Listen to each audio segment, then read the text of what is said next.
Hello and welcome to this episode of Sansad TV of Defenders, in which we are looking at the multiple new technologies that our armed forces have now in their kitty and how these technologies have helped alter the military and strategic situation in the last few years. What could they continue to do as force multipliers, and how the armed forces have coped with similar terrain and similar challenges in the past, but without some of these top-end technologies that we have. And we have very well-informed experts with us. We have Major General Ravi Arora. Good afternoon and welcome, sir, on the show. Thank you. He is the editor-in-chief or chief editor of the Indian Military Review, having had a distinguished military career. And we'd like to get your take on especially the territorial borders. And we have with us for the first time Vice Admiral Anil K. Chawla, who has been the Flag Officer Commanding-in-Chief of the Southern Naval Command and has recently joined us all in the band of ex-Fauji's. So I'll start with you, Vice Admiral. Now, you know, there are equipment that the Navy has had. For instance, the Indian Navy is the only Navy in Asia of an Asian country until recently to effectively operate an aircraft carrier group. And that's no mean achievement. Of course, in Asian waters, you have American aircraft carrier groups. You even sometimes have French and British out there. But clearly, the expertise of the Indian Navy, the professional skills of the Indian Navy are second to none. I've seen evidence of that when I spent some time on INS Virat. Now, I want to ask you that we've now got this MH60 helicopters for the Navy. They are apparently there to take the load of the earlier band of helicopters that the Navy had, which I'm told were not so effective to meet the challenges on the ground situation that would evolve. What would these challenges be, and how are they the choice that the Navy made and the Navy is happy with them? Why? That's a very important point, and I will start off from the fact that you talked about aircraft carriers and that the Navy needs to have sea control in order to effectively dominate the oceanic areas for the defense of India. And to do so, you have integral air elements on an aircraft carrier and indeed on all major ships, because all frigates and destroyers and many corvettes also carry helicopters. Okay. So, until now, the Navy has been working with the workhorses of the Sea Kings, 42 Alpha first, which went out of service almost 20 years ago, and then Sea King 42 Bravos. But even the Sea King 42 Bravos and Charlies, the Bravo is the multi-role, the Charlie is the commando version of the same helicopter, which were very fine helicopters, state of the art when they were bought, and they continue to do some very good work. But they are now more than 3.5 decades old, and they have indeed approached the end of their service life, particularly as far as their sensors are concerned, because to support them you require spares and maintenance support, which is no longer available. Therefore, the Navy had been attempting to get new helicopters in the form of the MH60 Romeos from the US for many years. That a contract had finally fructified, and we should be getting the first batch this year, which will fill a huge void as far as the Indian Navy is concerned. And this void really is of a multi-role helicopter at sea, a helicopter which can carry out anti-surface operations against enemy ships. It can carry out anti-submarine operations against enemy submarines, and indeed can also be used for a variety of other roles, including surveillance, electronic warfare, etc. Okay, so good. So this is clearly a multi-role helicopter, much in keeping with the Navy's wish list. Absolutely. And is part of the exercise, though there are Navy men who say the Navy is the Cinderella service. And I ask them that where did it leave its sandals? But I will ask the General, sir, that certain aircrafts have been seen to make a huge difference in the standoff with the Chinese. And this would really, the punch would go to the C-17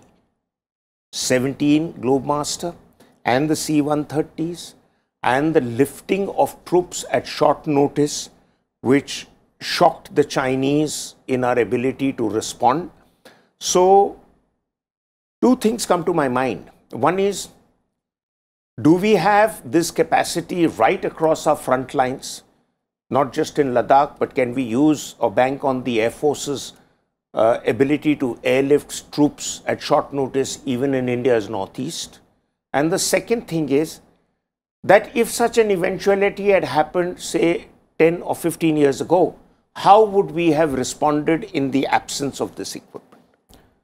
Maroof, I think we have been lucky that after the Kargil conflict, the defense establishment woke up to the fact that we were woefully inadequate in many spheres. There was a concerted effort to make up our capability, especially in the area that you have talked about, that is strategic lift, moving troops from one theatre to the other, or concentrating them at the point where they are required in the required numbers.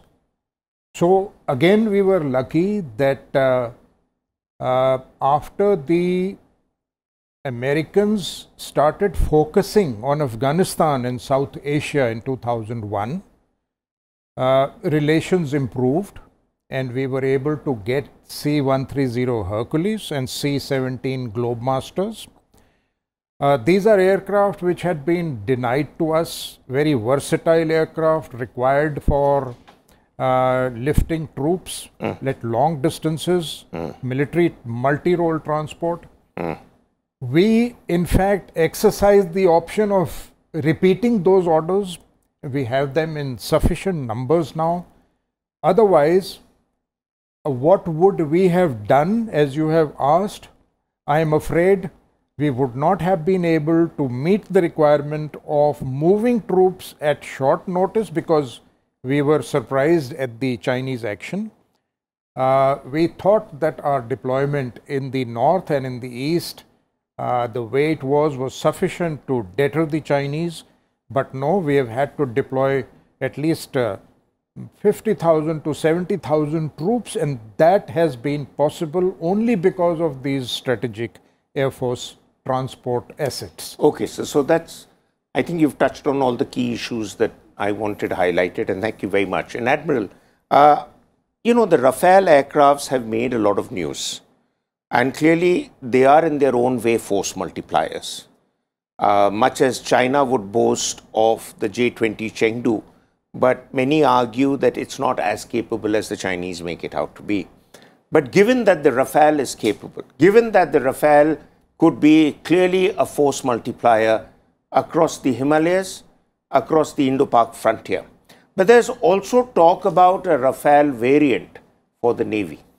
And the Navy has been scouting around for a good punchy aircraft to really extend the capability of our aircraft carriers to reach enemy shores the way an aircraft carrier is designed to do.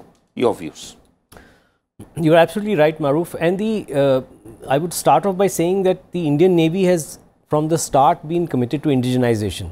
Indeed, we have been the pioneers as far as setting up the DRDO itself was concerned. The first two laboratories, first three laboratories, many viewers may not know, were naval laboratories, oceanic laboratories, NPOL, NSTL and MRL. So we have been supporting the LCA very vigorously from the start. Of course, the problem has been that the LCA was designed for the land operations. Yes. And to modify that to a carrier or a deck-based operations requires a lot of changes in its fit and equipment, which are progressing. So I just wanted to highlight that we are pushing for that in the long term to come on board as the carrier-borne aircraft of the Indian Navy. And what about the others who wanted to get into the fray? But like yes, the Boeing and yes, the... in the short term, yes, because to develop such a technology requires years of effort, and we are committed to that. We need to ensure that we continue down that track so that ultimately we have our own indigenous capability. But in the interim, we will definitely need a capable aircraft to fly from the carriers. And yes, indeed, Rafale being already an aircraft that's operating in the maritime version from the French aircraft carriers is eminently suitable for this role. And so there has been evaluation of that, particularly now that it is there with the Indian Air Force.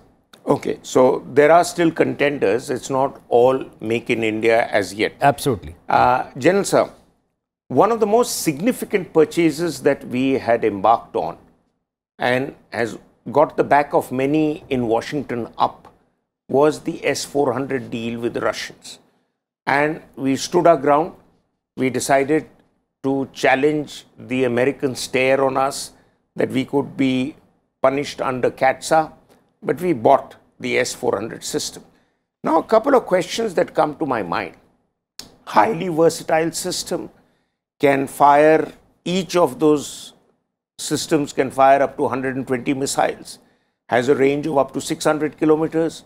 So when the adversary starts arming themselves, we are ready to hit them before they can probably even think of firing at us. What I need to understand is that the S-400 is a system which even the Chinese have. So traditionally, my layman's understanding was that we would prefer not to buy equipment which our adversaries have, a la the F-16, despite the push coming for that. So how is it that we have been able to come to terms with the fact that somebody like China also has the same, so they know what we will be embarking on. So as in electronic warfare, countermeasures, countermeasures and countermeasures, so they would come up with their own solutions to bypass the umbrella that this provides. So there is that one problem. And the other problem is that the S-400 is seen to be working in sync with offensive air operations and providing you air defense. Please explain. See, the first is the Americans probably were miffed that we did not go in for the Patriot 3. They wanted us to buy their system. They had pitched it to us and we decided not to go in for that. Perhaps because we did not want to put all our eggs in one basket. Second is because the Chinese had the S-400, it was necessary for us also to have something comparable. Now, S-400 is a complementary to the ballistic missile defense system, but it goes beyond. It not only complements, it's against low-flying aerial targets, whether it is UAVs, it is cruise missiles, aircraft, missiles, ballistic missiles or tactical missiles. So it's a very versatile system with 5 different types of missiles, which can engage multiple targets with even 2 missiles firing at the same target. Minimum range also 25 kilometers to maximum 400. Against ballistic missiles, it is 60 kilometers. So such a versatile system had its advantages, and I suppose in comparison to the Patriot 3, which, mind you, failed during the Houthi strike on the Aramco refinery in Saudi Arabia. Yes. If you remember, in in September 2019, they had these Patriot deployed, they had 5th generation fighters deployed, they had, and all sorts of excuses were given. So, and also because it is considered a very versatile force multiplier, you can draw an analogy. If both of you and me are armed with our own fists, you may be much more physically stronger than me, but then with our fists we are equally placed. But if I put a knuckle duster, then that is a force multiplier for me. The Chinese had the knuckle duster, we also need to have one. Although you might say if both sides are evenly matched, then what's the advantage? Well, in such a case, when the Chinese are developing missiles so quickly and they've got technologically advanced missiles, Pakistan also being helped by China in developing their missile systems, our own air defense system, although well developed by DRDO, a lot of efforts have been put in there with our PAD and an AAD ballistic missile defense system, there was a need to supplement it and ensure that our strategic assets are protected. It also was a function of balancing our ties with Russia. It has been a reliable partner, and it is yet to be seen if the Americans will annoy India by imposing CAATSA sanctions. So far indications are that we will not come under sanctions. So I think it's been a good decision. It's a good weapon system, by far the biggest force multiplier in the region. Very true, sir. I cannot agree more with you. And Admiral, another platform that the Navy has had, and it worked in an area quite surprisingly, I don't think the Navy would have made a pitch for it when they bought it, was the P-81 Poseidon aircrafts.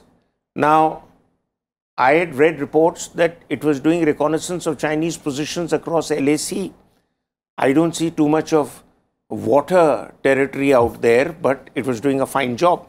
And if ice can be seen as the sources of water, so it was able to pick up the necessary pictures in those vast icelands like it does pick up on the sea.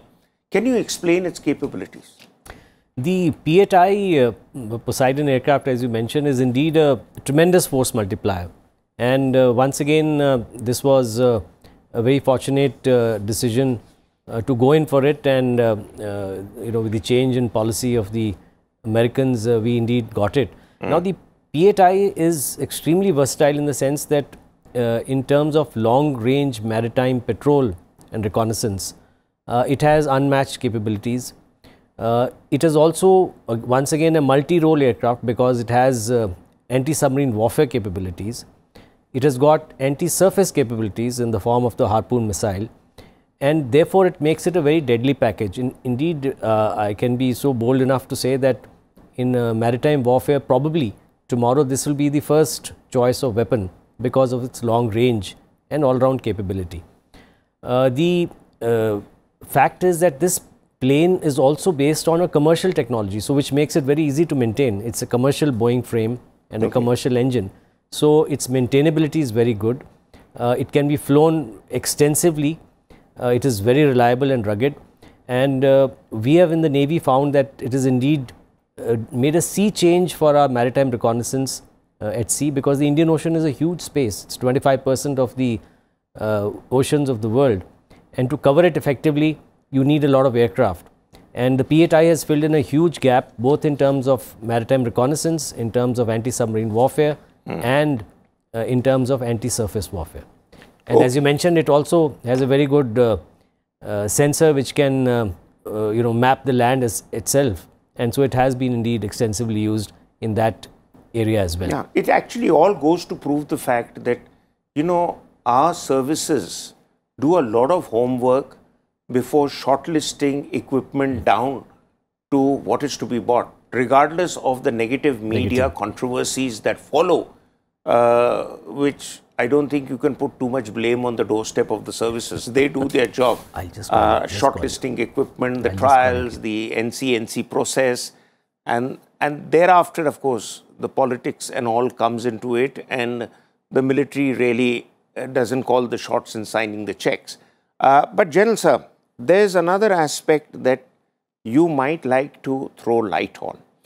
You talked about our relations with Russia, and clearly it continues to be said that while in the recent decade, America has been our biggest military weapons supplier in terms of big ticket deals, but at the same time, the Russians continue to provide 60% plus minus of our inventory.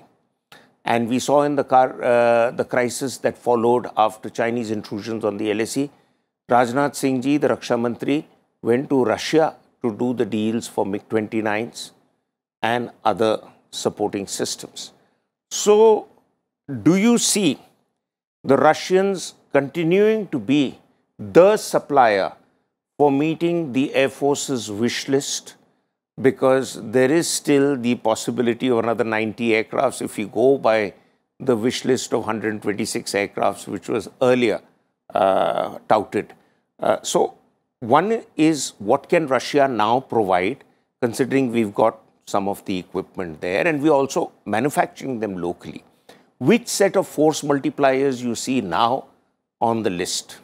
See, as far as Russia goes, to my mind, if you're talking about aircraft and aerial systems, we are moving away from the Russians. If you see our recent acquisitions, Russia is a fallback option. As compared to the Navy, where our nuclear submarine, our aircraft carrier, our frigates, stealth frigates, have lot of, either they are being made in Russia or they have technology from Russia or the Russians are helping us make them, largely I would say. So in case of aerial systems, look at the Balakot strike. How much of it was Russian which went in? That is the biggest example of aerial force multipliers being used. We used the Mirage for the main strike along with the Spice 2000 bombs, laser guided bombs. We had the Sukhoi 30 MKI only as standby or a decoy or to take care of any developments in the air. We had the AWACS, of course, which was acquired way back in 2009 and with the Israeli Falcon radar, keeping a watch on all Pakistani aircraft taking off from all their airfields. We had MiG-21 also in the air as a combat air patrol. We had the DRDO Embraer EJ-145 airborne early warning aircraft, which was supplementing the AWACS. And we had the Israeli Heron UAV keeping a watch on the target. Of course, the MiG-21 and the Sukhoi, they were armed with some of the Russian missiles, but largely it was, the actual strike was a non-Russian affair. Space played an important part, satellites played an important part in this. Now cut to what happened during this crisis against China, the standoff against China. Again, many of the transport aircraft have been used. The Rafale fighter which has come in is French. The missiles which have been deployed are entirely Indian.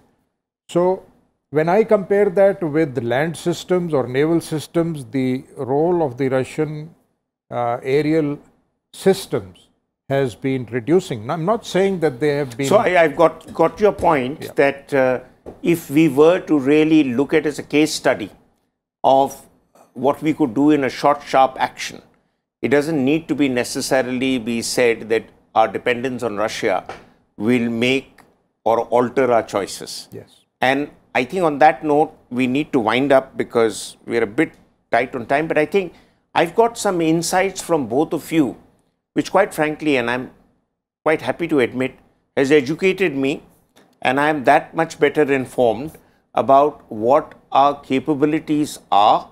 And it makes me, and I hope our viewers will agree, comfortable with the idea that India is in good hands and it's safe and sound with the kind of technologies that the respective governments of India have given to our armed forces, who are making more than maximum use of them, just like some of our pilots who fly helicopters beyond their aerial limit to deliver goods to soldiers on the far front Siachen heights. So thank you very much for being with us, and thank you to all of you for watching. Until our next episode, goodbye.